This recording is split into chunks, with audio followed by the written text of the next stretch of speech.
Hello students, आप सभी का एक बार फिर से स्वागत है हमारे इस नए वीडियो में। स्टूडेंट्स, इस वीडियो में हम बात करेंगे बेरोज़गारी के बारे में, जिसे इंग्लिश में हम अनएम्प्लॉयमेंट कहते हैं।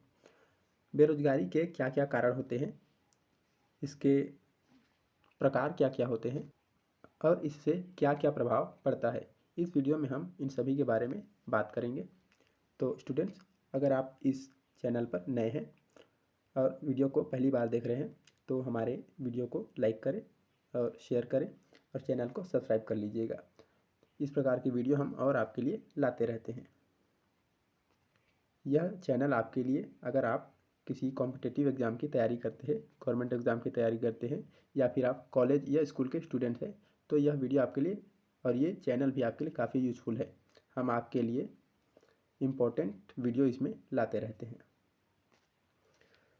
तो बेरोज़गारी को समझने के लिए सबसे पहले हमें यह जानना होगा कि रोज़गार क्या होता है।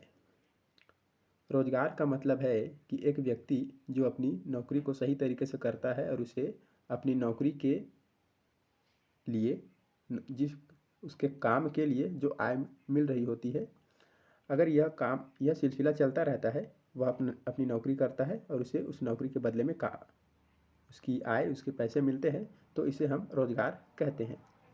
लेकिन बेरोज़गारी क्या है? बेरोज़गारी उस स्थिति को कहा जाता है जब कोई व्यक्ति काम करने की कोशिश करता है या वह किसी काम को करने के योग्य होता है, लेकिन उसे काम ही नहीं मिलता।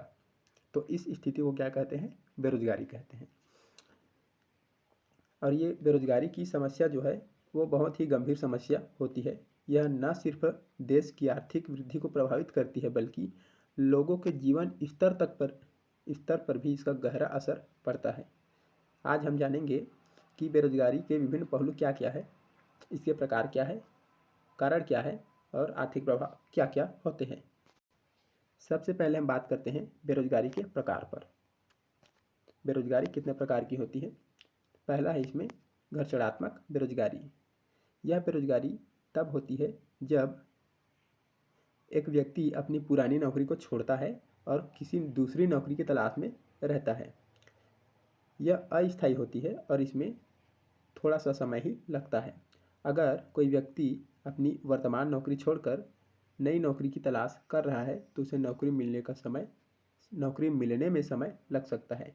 तो इस दौरान वह समय जिसमें वह बेरोजगार रहता है, तो इस बेरोजगारी को घर्षणात्मक बेरोजगारी कहते हैं। उदाहरण में हम देखते हैं, अगर कोई फ्रेशर ग्रेजुएट अभी अभी निकला है कॉलेज से, यूनिवर्सिटी से, और वह अपनी पहली नौकरी के लिए आवेदन कर रहा है, तो उसे नौकरी मिलने में कुछ समय लग सकता है। तो उसके अप्लाई करने और नौकरी मिलने के बीच का जो समय होता है, ये बीच वाला समय, इस समय वह जो बेरोजगारी झेल रहा है, उस बेरोजगारी को घर्षणात्मक बेरोजगारी कहते हैं। दूसरा है संरचनात्मक बेरोजगारी, स्ट्रक्चरल अनएम्प्लॉयमेंट। यह क्या होता है? यह बेरोजगारी तब होती है जब किसी विशेष उद्योग या क्षेत्र में बदलाव आता है। अब वह बदलाव किसी भी प्रकार का हो सकता है, जिसमें पुरानी नौकरियों की जो मांग है वो घट जाती है। इस बदलाव के कारण पुरानी नौकरियों की जो मांग है वो घट जाती है। जब कोई टेक्नोलॉजी, नवाचार या बाजार की प्रवृत्तियों में बदलाव होता है, तब कुछ लोगों को अपनी पुरानी नौकरियों से हाथ धोना पड़ता है, क्योंकि उनकी कौशल अब अप्रचलित हो जाती है। इसे उदाहरण के माध्यम से समझते हैं। मान लीजिए कि एक फैक्ट्री है जिसमें पहले कुछ लेबर काम करते थे, लेकिन अब उन लेबर्स के स्थान पर वहाँ एक ऑटोमेशन अर्थात मशीन लगा दिया जाता है। ठीक, तो अब उन लेबर के स्थान पर मशीन लगा दिया गया है, तो वे लेबर अब उनको कंपनी से निकाल दिया जाएगा, क्योंकि उनका काम अब एक मशीन कर रही है। तो इस दौरान वे जो लेबर है, वे जिस बेरोजगारी से गुजर रहे होते हैं, उस बेरोजगारी को कहते हैं संरचनात्मक बेरोजगारी।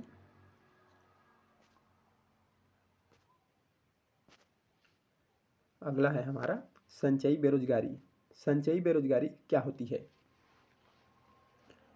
यह वह अवस्था होती है जब अर्थव्यवस्था में या तो मंदी आ जाती है या फिर आर्थिक गिरावट आ जाती है। आर्थिक वृद्धि के जब आर्थिक वृद्धि धीमी हो जाती है तो व्यवसायी अपनी उत्पादन क्षमता को घटाते हैं और इससे नौकरियों की कमी होने लगती है। यह बेरोजगारी आर्थिक चक्र के हिसाब से होती है।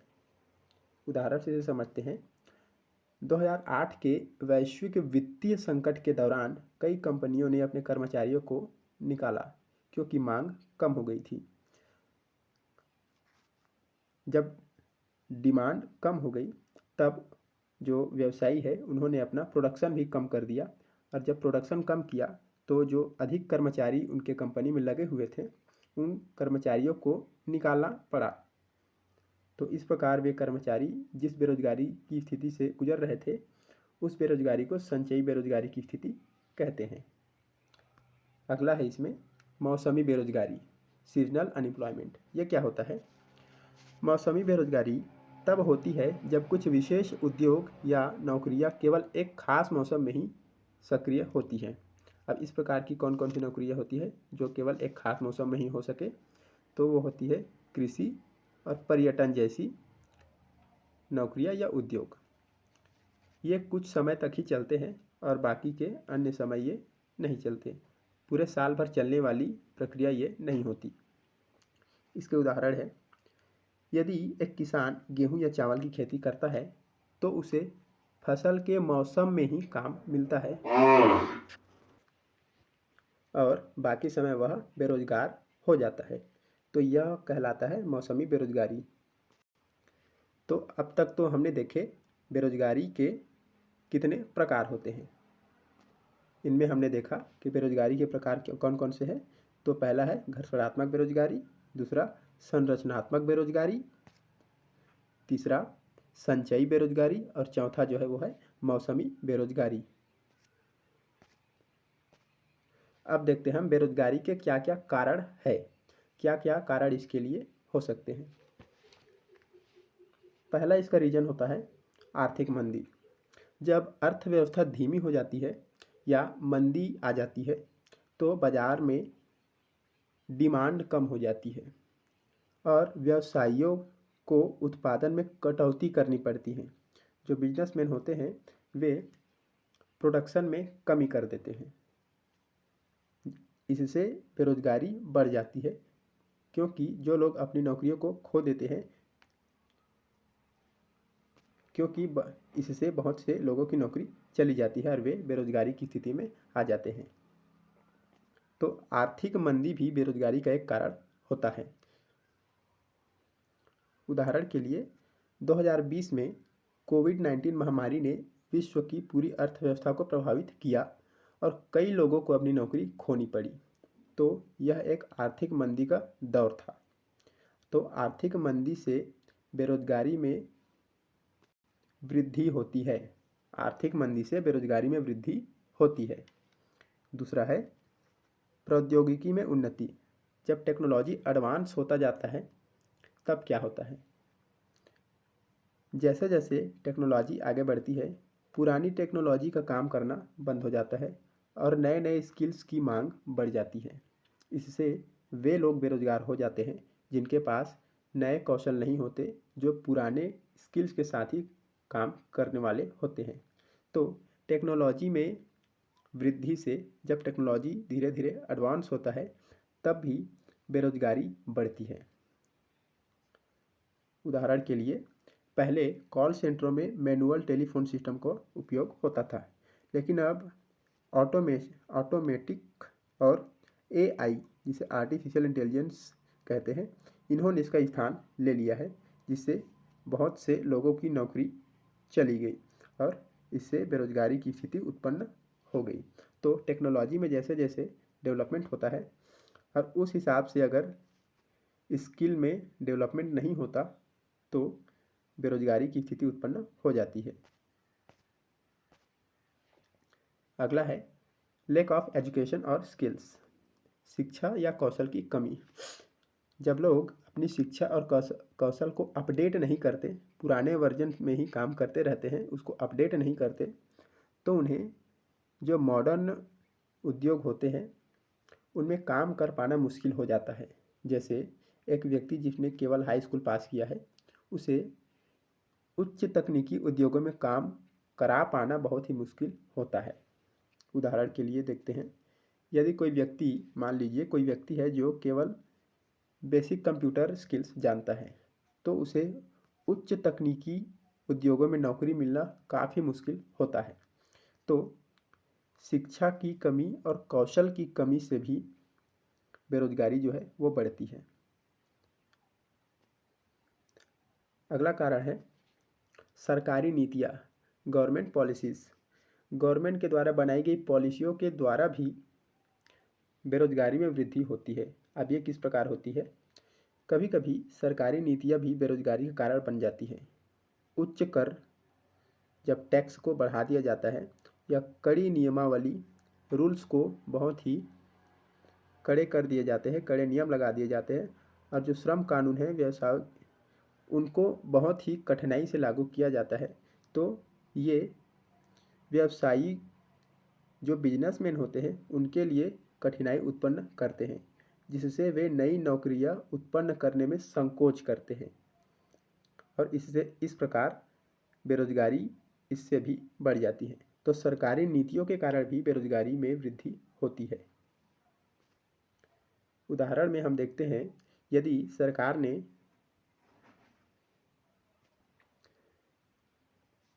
सरकार ने कुछ ऐसे श्रम कानून लागू किए जो नियोक्ता और कर्मचारियों को नियुक्त करना कठिन हो जाता है, तो इससे बेरोजगारी बढ़ सकती है। अब हम देखेंगे बेरोजगारी का आर्थिक प्रभाव क्या है, इकोनॉमिक इम्पैक्ट ऑफ अनएम्प्लॉयमेंट। तो इसका पहला प्रभाव होता है राष्ट्रीय उत्पादन में कमी, डिक्रीज्ड नेशनल आउटपुट। ये क्या होता है? जब लोग बेरोजगार होते हैं तो उनका उत्पादक क्षमता अर्थव्यवस्था से बाहर हो जाता है। इससे अर्थव्यवस्था का कुल उत्पादन घटता है और दीर्घकालिक आर्थिक वृद्धि पर निगेटिव इफेक्ट पड़ता है। तो उदाहरण के लिए उदाहरण से इसे समझते हैं, यदि किसी देश में बेरोजगारी दर बहुत अधिक है तो उत्पादन कम होगा और जीडीपी वृद्धि धीमी हो सकती है। ये एक इम्पॉर्टेंट है। यदि किसी देश में बेरोजगारी दर बहुत अधिक है तो उत्पादन कम होगा और जीडीपी की ग्रोथ जो है बहुत धीमी हो सकती है। आगे है सरकारी खर्च में वृद्धि। जब बेरोजगारी बढ़ती है तो सरकार को बेरोजगारी भत्ते और सामाजिक कल्याण कार्यक्रमों पर भी अधिक खर्च करना पड़ता है। इससे सरकारी घाटा बढ़ सकता है। ये जो सरकारी घाटा बढ़ता है, ये सीधे सीधे रिलेटेड होता है राष्ट्रीय उत्पादन में कमी से, या सरकारी खर्च में कमी से, माफ़ कीजिएगा, सरकारी खर्च में कमी से डायरेक्ट रिलेटेड होता है। उदाहरण के तौर पर, जब बेरोजगारी बढ़ती है तो सरकार को लोगों को आर्थिक सहायता देनी पड़ती है जो टैक्स के पैसे से आता है, और जब टैक्स के पैसों को बेरोजगारी को हटाने के लिए आर्थिक सहायता देने में यूज किया जाता है, तब सरकारी खर्च जो है वो बढ़ जाता है। अगला है सामाजिक समस्याएं, सोशल इश्यूज भी इससे उत्पन्न होती हैं। बेरोजगारी सामाजिक अशांति को भी उत्पन्न करती है, अपराध दर को भी बढ़ाती है और मानसिक स्वास्थ्य समस्याओं को भी बढ़ा सकती है। जब लोगों को नौकरी नहीं मिलता तो उनका मानसिक स्वास्थ्य प्रभावित होता है और वे डिप्रेशन या एंजाइटी जैसी समस्याओं का शिकार हो जाते हैं। और एक है इसमें अपराध का बढ़ना। जब लोगों को रोजगार नहीं मिलता तब बहुत से अपराध जैसे चोरी, डकैती आदि की समस्याएं बढ़ने लगती हैं। उदाहरण के लिए, जब युवा स्नातकों को काम नहीं मिलता तो वे हताश, अवसाद और सामाजिक अलगाव का शिकार हो सकते हैं, जो सामाजिक समस्याओं को जन्म देती है। तो सामाजिक समस्याएं भी इससे उत्पन्न होती है। तो स्टूडेंट्स, इस प्रकार हमने जाना कि बेरोजगारी कितनी भयानक हो सकती है। बेरोजगारी एक गंभीर आर्थिक समस्या है जो न सिर्फ व्यक्ति के लिए बल्कि पूरी अर्थव्यवस्था के लिए नुकसान का कारण बन सकती है। इसका प्रभाव केवल आय और जीवन स्तर पर ही नहीं पड़ता, बल्कि सामाजिक और मानसिक स्वास्थ्य समस्याओं को भी ये जन्म देती है, जैसा हमने अभी देखा। बेरोजगारी को कम करने के लिए हमें अर्थव्यवस्था की सेहत को बढ़ावा देना होगा।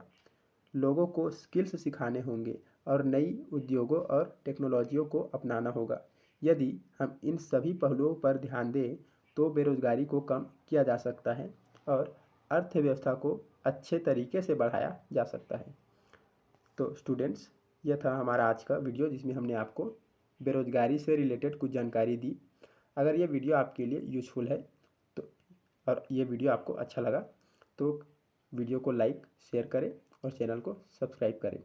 अगर आपके मन में कोई और प्रश्न है तो आप हमें कमेंट के माध्यम से पूछ सकते हैं।